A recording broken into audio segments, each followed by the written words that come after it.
All right. Good afternoon, Kick-Ass Couples Nation. We are excited to be back with you for another KCN Nooner.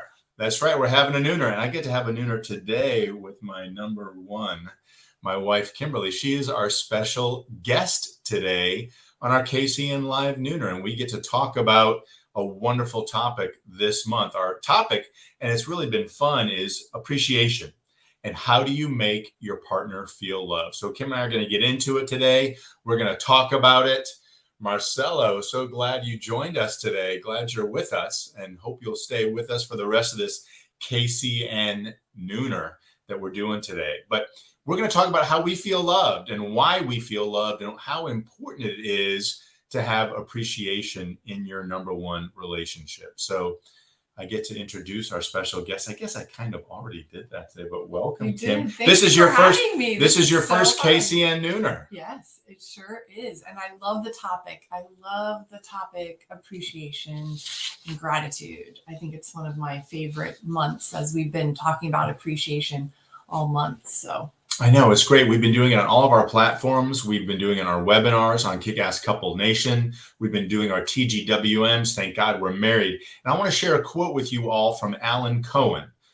He says that appreciation is the highest form of prayer, for it acknowledges the presence of good wherever you shine the light of your thankful thoughts. And that is really true. We are going to get into that today. And so why this topic? Why do you think we need, Kim, to have more appreciation in our number one relationships? Why would we be talking about this today? That's a great question. I think that appreciation is right up there as one of the highest pillars that we have at Kick-Ass Couples Nation, right? We have 14 pillars that we think it takes to make a really successful marriage. And appreciation is right up there as one of the top. And so I feel like appreciation in having a culture of appreciation in a marriage is huge, because it really shows that you're prioritizing your spouse and that you love your spouse and that they're important to you. It makes them feel good and it makes them feel special and treasured. You're so right. Prioritization is really what's unique about Kick-Ass Couples Nation, why we're all doing this here. We're doing this because we want to teach couples and make it right in front of your face so you're constantly aware that appreciation, prioritization, how can we better prioritize each other? And expressing appreciation and gratitude is one of those ways to do it. So we're going to jump in and kind of talk about our first key point. There are so many ways, Kim, to appreciate your spouse. So let's jump in. I'd like to do a little brain dump. What are some of the ways that you think that we can show appreciation or others can show appreciation in this relationship? That's a great question. There are a lot of ways that you can show appreciation, but I think that one of the most important things is not to take the small things for granted. I believe that we really have to show appreciation for all the little things that our spouses does for us. And also, I think then you can also add to that, maybe sending a note. You might want to just send a love letter, or just stop that person in their normal course of the day and say, hey, I noticed that you did this, and be specific about whatever it might be. And I really appreciate that. It made me feel like, so special and made me feel important. And so I think that we have to take the time to be grateful for the small things, as well as the big things. We Right. also have to be, intentional about writing letters and being specific. So. Yeah, you touched on two great things I want to come back to. Sometimes we think that little things, that's just a little thing. Like, one of the things that Kim, today, I was feeling a little yucky, so I slept in a little longer when I got up. Kim was making a lunch that I can eat as I'm a vegan. And that was just a little thing. Now, I could say nothing about it, or I'm taking this opportunity right now in our KCN Nooner to tell her, I appreciate you taking the initiative to make something that not only that I can eat, but that I love to eat, and I didn't have to worry about it. So she did something, and if I didn't mention it or share with her, then she'd think, oh gosh, he doesn't even notice the things I'm doing for him. But taking the time even for those little things and sharing your appreciation for them, what does it do for her? It makes her feel good. She says, gosh, he's in tune. He's paying attention to me. He's willing to do something to express it. And that feeds her soul. And it's really just a win-win. And so something else that I think that you can do to show your partner that you appreciate them. Kim talked about the written word. It doesn't always have to be verbal. It could be the written word. That could be a Post-it, a postcard, a note, a letter. I'm a huge fan of the written word because it comes across differently when you leave a note for your spouse. Could be a love note, could be on the seat of their car, or I even sometimes will mail a letter to Kim or a postcard at home because I know she's usually the one that gets the mail. So she walks out and she gets to get that note in my handwriting from her. So that's another great way. And that's so fun because I can open it up and I can read it. But the best part is I can read it then, but I can also put it away and I can read it again another time. Yeah, you save it. I don't know if you guys are like me, but I've got a drawer in my credenza right behind us of all the meaningful letters and notes that I get from Kim and from others. And I love, it's so fun sometimes to go back and reread those things. When you take the time to do something in writing, it doesn't take a lot of extra time, but you're creating a memory that's going to last a lot longer than just doing it in that moment right then and there. So there's lots of ways. And so, I know one of the key things about appreciation is knowing, how does your partner like to receive appreciation? How do they like to be appreciated? Because it might be the same as you, or it could also be different. So I know, because Kim and I have done the 5 love languages, I know that she likes words of appreciation. That's important to her. Time together is important, but she also likes physical touch. So because I know that those are 3 of her top ways, there's other ways she likes to receive them as well. Acts of service is another. Even though it's not high on her list, she still appreciates that. So when I'm giving her appreciation, if I'm doing it in a way that she best likes to receive it, I know it's going to have the biggest impact. So it might be a hand on her shoulder. It might be rubbing her shoulders. When I tell her something, it might be using that written word, giving her those words of appreciation. So I know that's how she likes to receive it because I've asked her. But if you haven't asked your partner, or you're not positive, say, tell me the top 3 ways you like to receive appreciation or gratitude.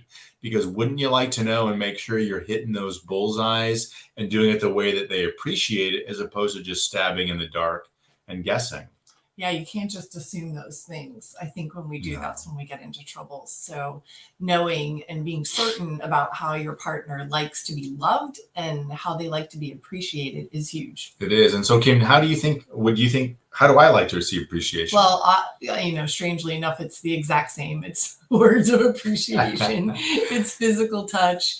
And when I do those things for you, I can just see you light up. I know that if I look in your eyes and I put my hands on you and I tell you something special, or, show you some gratitude, that it makes your day.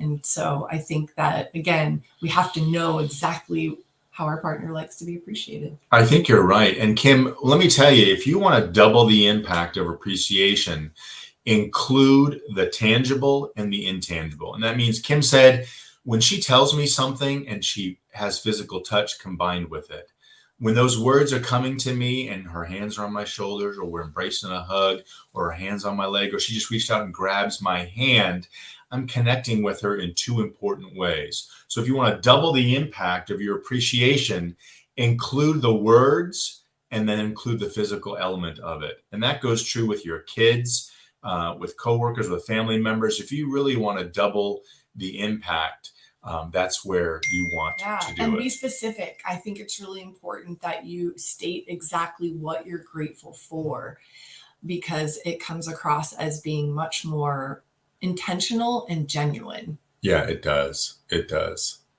And so I'm going to adjust my live right now, because I want to make sure I'm going live on KCN, where all of our people can reach us. And I'm making that adjustment right now. All these electronics are fun. I know. Technology is great. Technology is great when you get it. I'm glad you're in charge. So we're back anyway. So we are going to dive into our next point, and Kim's going to kind of, our second point is, how do you know how you're doing, right? How do you know if you had to do a little self-assessment or take a quiz and say, how am I doing right now in meeting, expressing gratitude and appreciation? Kim, I think you've got. Want to do a little self-quiz? Yeah. So everybody listen Okay. to these questions All right, and answer ready? them and see how you're doing. Question number 1.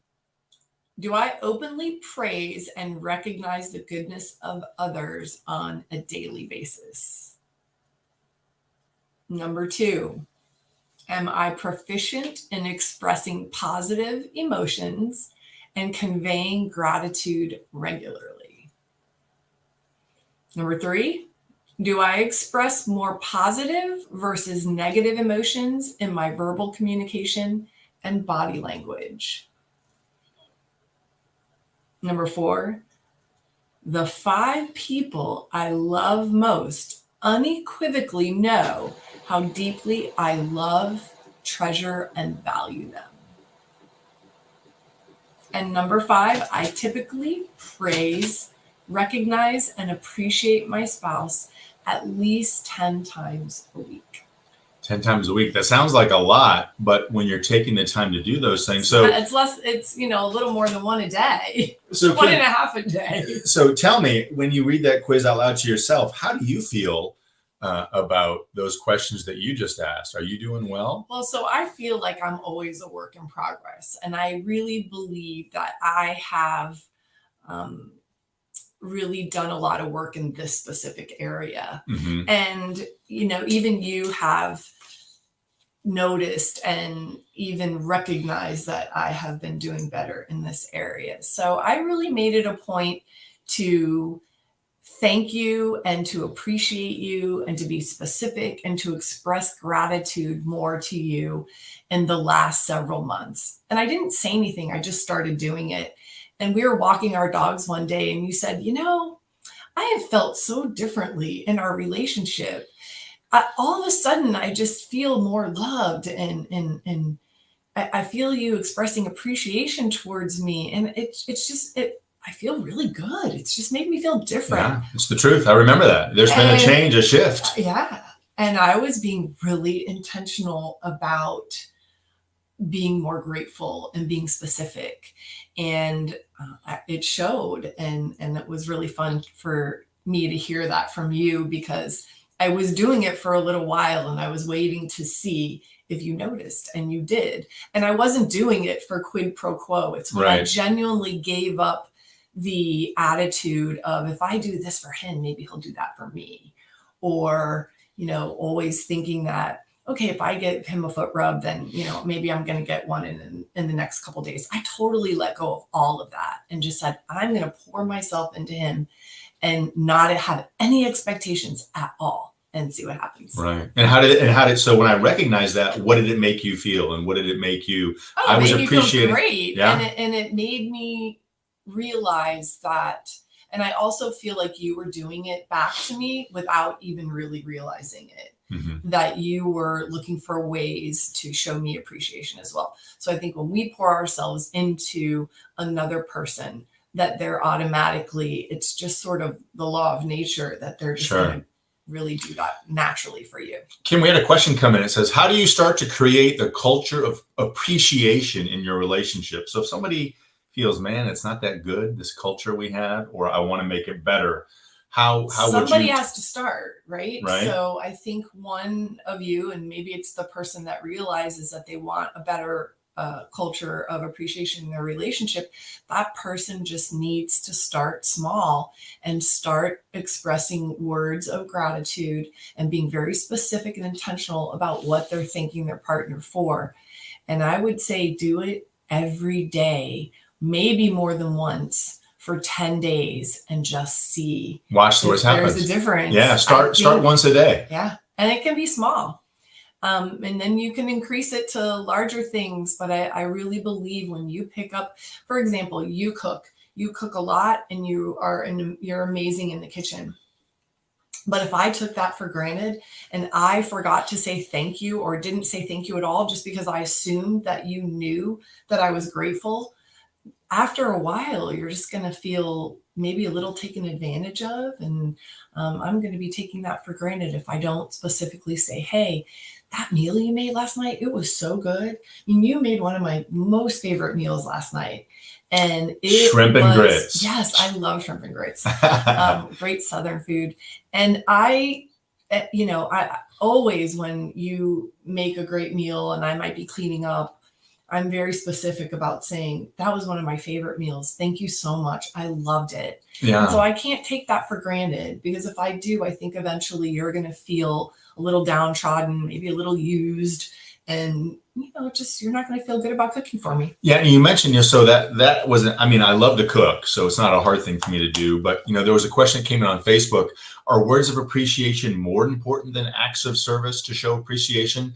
And really, guys, it's a combination of both. Even though acts of service are not as high on Kim and my love language, we still appreciate it. It's still positive. It's still good, and you need to do it. And that act of service was meaningful to her because, hey, I know what some of her favorite meals are, and I've learned how to cook them. And that's a way I can show love, gratitude, and appreciation to her. So acts of service might be one thing, and it doesn't have to be grand. It doesn't have to be some crazy big thing over the top. It could be a foot rub. Yeah. Doesn't cost anything. No, it doesn't cost anything. Yeah. And there's two things. You have an unlimited amount of appreciation you can express. It has a zero cost, and it's something that you can always do. And so it doesn't cost you anything. Take the minute it takes, follow the 3 R's: recognize, respond, and do it regularly. And if you follow those 3 things, kind of those golden rules in appreciation, you'll always be able to do it without a cost. And we had another comment come in: how do you decompress after a long work day? Do you need alone time, or do you try and spend time with your partner? Now, that's a good question. Whether we work at home or whether we come from an external environment, the office, we're working someplace else and coming back, we often feel like, hey, I've worked and I want to just decompress. And there's nothing wrong with that. But you can work that decompression time into time with your spouse. And, whether you call it couch time or a front porch rocking time, or if it's a walk. Kim and I have to walk our dogs. Sit on the porch, go for a walk. We got big dogs, and they've got to walk because we have a small yard. And so that's a good decompression time, because we get out there and we're doing something we need to do, but it creates opportunities for conversation. And that decompression time is, maybe it's sharing about the day, maybe it isn't, but if you're able to create a connection with your spouse, it's always a good thing. So establishing that ritual or tradition of connection, if you've been away from your partner and your spouse, having that connection time is huge. And if it's pleasurable, simple as sitting in a chair next to them, going on a walk, sharing a meal, or making a meal together, and just saying, hey, what was the best thing about your day today? What was the worst thing about it? What surprised you today, right? Just kind of asking those connection questions, you can decompress because you're taking your mind off of work and putting it on them and creating that opportunity. And I would also add to that, if you're the type of person that needs to recharge alone, because a lot of us are introverts and people who really need that downtime, I would suggest that you prioritize your partner or your spouse first. So give them the attention that you might need to give right away, and then retreat after that and have your alone time or your quiet time or your downtime. But prioritizing your spouse when you come home so that they feel loved, seen, heard, acknowledged, really, sitting down, maybe practicing active listening. I think that is one of the best ways that you can show and prioritize your spouse. Yeah, I would agree. And, a great question that I will ask Kim often, a great way to gauge or measure how you're doing, is to say, rate me on a scale of 1 to 10. How well am I appreciating you? How well am I filling your love tank? You want a quick, down and dirty, right? Every time I've asked her, it's never been a 10, sometimes a 9 or a 9.5, sometimes a 5.5 or a 6, right? But it helps me know how well I'm doing. and meeting her needs and expressing that appreciation and gratitude. That's an I gotta easy. keep you working. Can't give you 10. I know I'm not perfect. I might be kick ass, but I'm definitely not perfect. So, but here's an important question, Kim. What if I don't feel like it? What if I don't feel like appreciating you, or someone doesn't feel like, oh my gosh, they did something that made me angry, or they're not towing their weight, or they're being a bit of a sod around the house maybe? What if you just don't feel like giving that appreciation? How do you handle that? That's a great question, because I know that a lot of us are having really busy days, right, at work, or maybe we've been home with kids and we're tired and we're exhausted. And the last thing that we want to do is exert extra energy and showing gratitude. And that's sad, but I know that we're all faced with that reality. And so what I would say is, I think a lot of times we get stuck in that rut because we haven't done any self-care, that we haven't taken care of ourselves first. So we really cannot be there for someone else if we're feeling tired or we're hungry. And so I feel like we really need to be aware of our own self first, filling up that cup before we can actually tend to someone else. So whether it's exercise, whatever it might be, what do I need for me in this moment so that I can feel good enough to give to somebody else? No doubt. I mean, I think you have to be a little selfish to be selfless. And what I mean by that is what Kim was just talking about. If I'm not doing the things that bring me joy, or that feed my soul, or that, for example, I love to exercise and work out, and I know it's good for me, but I truly enjoy it, because if I'm not physically tired, then I have a tough time keeping my mental house in order.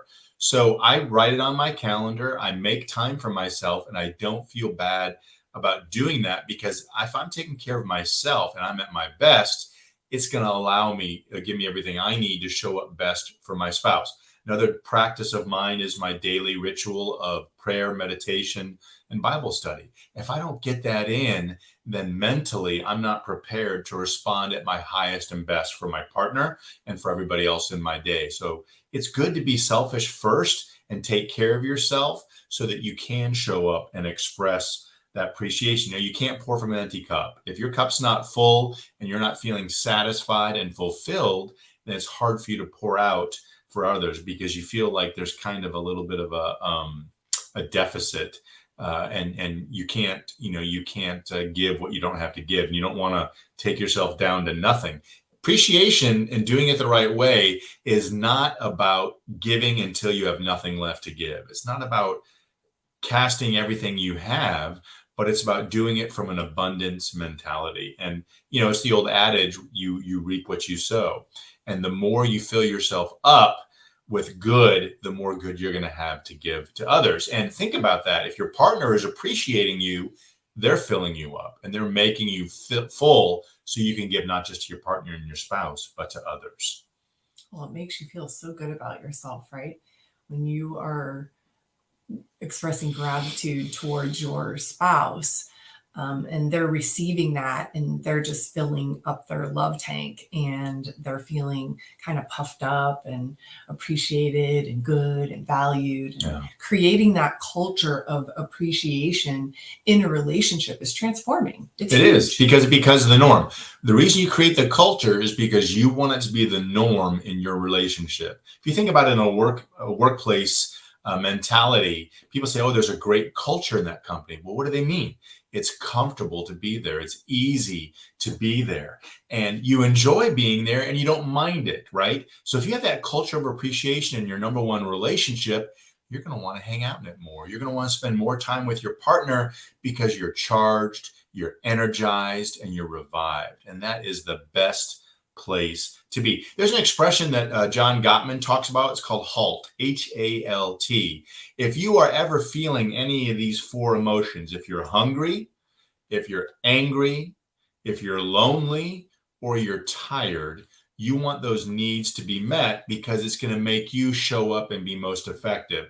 If you're feeling any of those things and then you're trying to feel appreciative and expressing gratitude, is really hard, because those physical needs are not being met.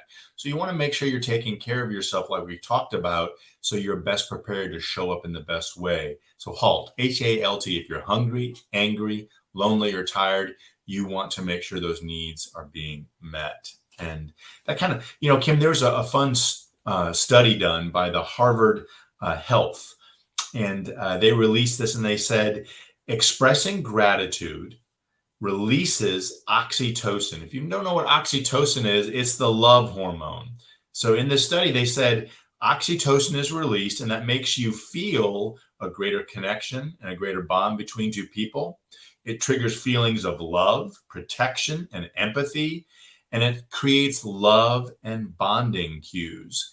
That release of that hormone, the more that happens, it is going to release that hormone and make you feel good and make you feel attached, and will truly help you in building that culture of appreciation. Well, and it makes us feel more connected, and it builds such a huge amount of intimacy between the two of us as well. Yeah, connections are huge, because if you're feeling disconnected or that bond is not strong, that attachment isn't strong, then you're not going to want to be intimate. You're not going to want to spend more time, and it's going to be kind of that spiraling downward and it's tendency. Overall great for our well-being. Yeah, it is. So we hope that some of these things we've talked about today, about how do you create that culture, how do you make your partner feel loved, that these are things that you can do. And if you're not feeling that, if you're not in relationship nirvana right now, if you aren't feeling like, man, I am right where I want to be in my number one relationship, then come over to Kick-Ass Couples Nation. Go to MatthewPHoffman.com. We just launched a new coaching program, Kick-Ass Couples Coaching. If you want your relationship to be back at that honeymoon hot stage, we'd love to talk to you and see if we can help. Go to our website, click on the set up a free call, and we will do an assessment with you of your relationship and see if we can help you get back to that honeymoon hot. And Kim, we have a podcast too. Kim, tell them about our podcast. We do. We have a podcast that we host together, which is a lot of fun. And we really work on strengthening relationships and teaching couples how to prioritize their marriage. Yeah. So Kick-Ass Couples Podcast, you can join us there. And I think that if there's any other questions, we've answered a few, throw them in the chat right now, either on Instagram or LinkedIn or Facebook, wherever you might be, and we will answer those before we depart today. You can also send us an email at info@kickasscouplesnation.com, and we'd love to connect with you and respond and help you any way we can. But I think, Kim, you have a little quote you wanted to share. I have a great quote here by my sister Teresa. And it says, there is more hunger for love and appreciation in this world than for bread. So more than sustenance, we long to be appreciated and valued. And I've never heard anybody say, I get too much appreciation. Isn't that the truth? Right? We all love that. So we've got a new episode going live tomorrow on the Kick-Ass Couples Podcast. Every Wednesday they come out. Thanks for joining us for our Nooner. We'll be back here every single Tuesday. I'll have special guests. Kim will be back at least once a month, talk about how you can create more of those great relationship dynamics. So thanks for joining us. And remember, everybody, happily ever after doesn't just happen. It's on purpose. We'll see you soon.